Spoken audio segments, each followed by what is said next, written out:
ድንገት ከአንገት በላይ የነበረው ሳቅ ወደ ጥርስ ማፋጨት ተቀይሯል።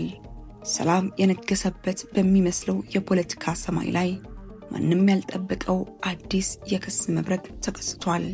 ህዝባዊ ወያኔ ሓርነት ትግራይ ህወሓት የፌዴራል መንግስቱን እጅግ በሚያስደንግጥና መላውን ዓለም ባንዴ ዞር ብሎ ሀገሪቱን በትኩረት እንዲያይ ባደረገ መልኩ በይፋ ከሷል። ክሱ ቀላል አይደለም። ልብን በኃይል የሚያንቀጠቅጥና ሀገርን የሚያውክ ነው። የፌዴራል መንግስት ለአዲስና ለዳግም ጦርነት እየተዘጋጀን የሚል ከባድ ክስ። ታዲያ ከዚህ አስደንጋጭና መላውን ሀገር መብረቅ እንደመታው ሰው ደንዝዞ እንዲቀር ካደረገው ይፋዊ መግለጫ ጀርባ ምን አይነት እውነተኛና ስውር የፖለቲካ ምስጢር ተደብቋል? በዶክተር ደብረጽዮን ገብረ ሚካኤል የሚመራው የአዲስ የሞት ሽረት ፍጥጫ ሀገሪቱን ወዴት እየገፋት ነው? ህወሓት ያወጣው ይፋዊ መግለጫ ተራ የፖለቲካ ትችት አይደለም። ይልቁንም የጦርነት ነጋሪት በይፋ የሚጎስም ሰላምን አደጋ ላይ የሚጥል ከባድ ወቀሳ እንጂ። ለመሆኑ ህወሓት አሁን ላይ ይህንን ክስ ለመሰንዘር ለምን አስፈለገው? ከጀርባ ያለው እውነተኛ ጉዳይ ምንድን ነው? የውስጥ ምንጮች እንደሚሉት ጉዳዩ የህልውና ካርድ መጫወቻ ስልት ነው። ታዲያ ይህ ነገር እውነት ይሆን? ይህ የደብረጽዮን ፍጥጫስ እስከምን ድረስ ይጓዛል? ወደ ከፋ የቃላት ጦርነት ወይስ መሬት ላይ ወደሚንቀሳቀስ የተገደበ ግጭት? ወይንስ ማንም ሊያስበው ወደማይፈልገው አስፈሪው የፕሪቶሪያ ስምምነት መፍረስ? መሪዎች ከቀድሞ መራር ታሪክ ተምረው ይህንን ውጥረት በብላት ያረግቡታል ወይስ ሀገሪቱን ወደ ቀድሞ አስፈሪ ቀውስ ይመልሷታል? ውጥረቱ እንዲሁ እየተባባሰ እየቀጠለ ነው። የደብረጽዮን ሁኔታ ደግሞ በርካቶችን እያስደነገጠ እየቀጠለ ነው። ሰላምና ጤና በያላችሁበት ሁሉ ደርሳችሁ መረጃውን በዝርዝር ይዘንላችኋል። አብራችሁን ቆዩ። ሰማዩን ያጠቆረው ያ የሰነድ ክስ መሬት ላይ ምን እየሆነ ነው? ህወሓት ያወጣው ይፋዊ መግለጫ መላውን ሀገር መብረቅ እንደመታው ሰው ደንዝዞ እንዲቀር አድርጎታል። መግለጫው ተራ የፖለቲካ ትችት ሳይሆን የጦርነት ነጋሪትን በይፋ የሚጎስም ልብን በሰንሰለት የሚያስር ከባድ ወንጀላ ነው። ድርጅቱ በይፋዊ መግለጫው ላይ 3 ዋና ዋና ነጥቦችን አስቀምጧል። የመጀመሪያው የድሮኖቹ በረራና የሰላይ ሳተላይቶች ጥርጣሬ። የፌዴራል መንግስቱ የድሮን ጥቃቶችን ለመሰንዘርና የትግራይን ሰማይ በቴክኖሎጂ ለመቆጣጠር የመጨረሻ ምዕራፍ ላይ ደርሷል ይላል። ሁለተኛ ያልተቋረጠው የጦር መሰብሰብ ድራማ። በክልሉ አዋሳኝ መስመሮች ላይ መጠነ ሰፊና ከዚህ ቀደም ታይቶ የማይታወቅ የፌዴራል ጦርና ዘመናዊ የከባድ መሳሪያዎች ክምችት እየተደረገ ነው ሲል ይከሳል። ሶስተኛው ያልተፈታው የኢኮኖሚ ሰንሰለት ከበባ ነው።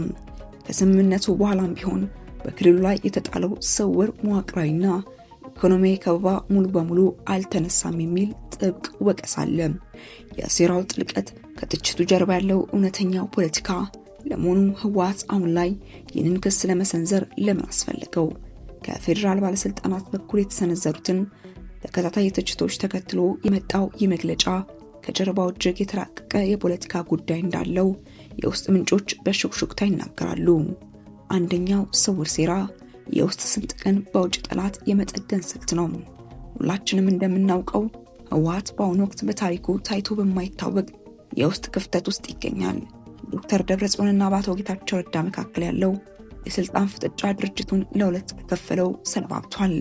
የፖለቲካ ተንታኞች እንደሚሉት ድርጅቱ በውስጥ ክፍፍል ሲዳከም ደጋፊዎቹን መልሶ እንደሚያደርግበት ብቸኛው መንገድ የውጭ ጠላትን መፍጠር ነው። ህወሓት አሁን የፌዴራል መንግስቱ ስጋት አጉልቶ በማሳየት በትግራይ ህዝብ ዘንድ የህልውናው አደጋ አሁንም አልቀረም። ስለዚህ ልዩነታችንን ትተን አንድ እንሁን የሚል የፖለቲካ ትርክት ለመፍጠር የወሰደው የመጨረሻው የደህንነት ካርድ ሊሆን ይችላል። ሁለተኛው የፕሪቶሪያው ስምምነት በዲፕሎማሲ የማገት ስልት ነው። እንደ አፍሪካ ህብረትና የምዕራባውያን ዲፕሎማቶች መረጃ ከሆነ የይዞታ ጉዳዮች በተለይም ወልቃይትና ራያ እንዲሁም የትግራይ ታጣቂዎች ሙሉ በሙሉ ትጥቅ የመፍታት ሂደት አሁንም ድረስ እጅግ አሳሳቢ ውጥረት እንደወለደ ነው። ህወሓትን መግለጫ የሰጠው ዓለም አቀፉ ማህበረሰብ በአስቸኳይ ጣልቃ እንዲገባና በፌዴራል መንግስቱ ላይ ከፍተኛ የዲፕሎማሲ ጫና እንዲደረግ ለማስገደድ የተጠቀመበት የማስፈራሪያ ስልት ነው ተብሎም ይታመናል። የደብረጽዮን ፍጥጫ እስከምን ድረስ ሊከሰቱ የሚችሉ ሶስት አስደንጋጭ ትንበያዎች አሁን ባለው የቃላት ጦርነት መሰረት በዶክተር ደብረጽዮን የሚመራው ይኸው ፍጥጫ ወዴት ሊያመራ ይችላል? ጉዳዩን በሶስት ልብ አንጠልጣይ መንገዶች መተንበይ ይቻላል። የመጀመሪያው የቃላት ጦርነትና ድርድር አሊያም የበላይነት ሽሚያ። ሁለቱም ወገኖች የጦርነት ስጋቱን ለድርድር ማዳበሪያነትና የህዝብን ቀልብ ለመግዛት ይጠቀሙበታል። ቃላቶች ይወረወራሉ፣ ውጥረቱ ይነገራል። ነገር ግን መሬት ላይ አዲስ ጦርነት አልተጀመረም። ይህ ለጊዜው ከፍተኛ እድል ያለው ነው። ሁለተኛው የተገደበና ስውር ወታደራዊ ግጭት በአወዛጋቢዎቹ የድንበር አካባቢዎች በተለይም በራያ ወይም በወልቃይት መስመር ላይ የክልል ሚሊሻዎችን ወይም የቅንጅት ኃይሎችን በመጠቀም ድንገተኛና የተገደቡ ግጭቶች ሊቀሰቀሱ ይችላሉ። ይህ ሁኔታ ማናቸውንም የሰላም ተስፋ በአንድ ጀንበር የሚያጨልም ይሆናል። የመጨረሻው የፕሪቶሪያ ስምምነት ሙሉ በሙሉ መፍረስ። ይህ እጅግ አስፈሪውና ማንም ሊያስበው የማይፈልገው መንገድ ነው። ፍጥጫም መስመሩን ስቶ ወደ ሙሉ ጦርነት ከተመለሰ ሀገሪቱ ዳግም ወደ ማታገገምበት የታሪክ አዙሪት ውስጥ ልትገባ ትችላለች። ነገር ግን ይህ ለሁለቱም ወገኖች የፖለቲካ ሞት በመሆኑ የመሆን እድሉ እጅግ አነስተኛ ነው። የመጨረሻው ሰላም ወይስ ዳግም የደም እንባ? የተለያዩ የፖለቲካ ተንታኞችና የውስጥ መስመር መረጃዎችን ዋቢ አድርገን ስንመዝነው ይኸው አዲስ መረጃ የሚያሳየን አንድ እውነት አለ። በፌዴራል መንግስቱና በትግራይ መካከል ያለው እምነት ገና መሬት ላይ አልረገጠም። ማናቸውም አይነት መደበኛ የጦር ኃይል እንቅስቃሴዎች ወይም ልምምዶች በሌላኛው ወገን ዘንድ እንደ አዲስ ዝግጅት ተደርገው እንዲተረጎሙ በር ከፍቷል። ይህ የደብረጽዮን ፍጥጫ እስከምን ድረስ ይሄዳል ለሚለው ጥያቄ ምላሹ ያለው በመሪዎቹ የተሰወረ የፖለቲካ ስሌት ውስጥ ነው። ጦርነት ለሁሉም ጥፋት እንጂ ትርፍ እንደማያመጣ ካለፈው መራር ታሪክ የተማሩ መሪዎች ይህንን ፍጥጫ በብላት ያረጉታል ወይስ ወደ ቀድሞ አስፈሪ ቀውስ ይመልሱታል? ጊዜው እጅግ እየሄደ ነው። መሬት ላይ ያለው ውጥረትም እንዲሁ አይን እያፈጠጠ ነው። ዶክተር ደብረጽዮን በዚሁ ከቀጠሉ መጨረሻቸው ምን ይሆን የሚለው የበርካቶች ጥያቄ ነው።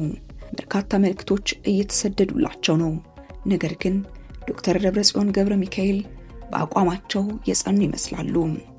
እኛም መሬት ላይ የሚፈጠሩ አዳዲስና ድንገተኛ መረጃዎችን በንቃት እየተከታተልን በፍጥነት ይዘንላችሁ የምንመለስ ይሆናል። ለዛሬ የነበረን ዘገባ ይህን ይመስል ነበር። አብራችሁን ስለነበራችሁ እጅግ አድርገን እናመሰግናለን። በቀጣይ እስክንገናኝ ድረስ መልካም ቆይታ።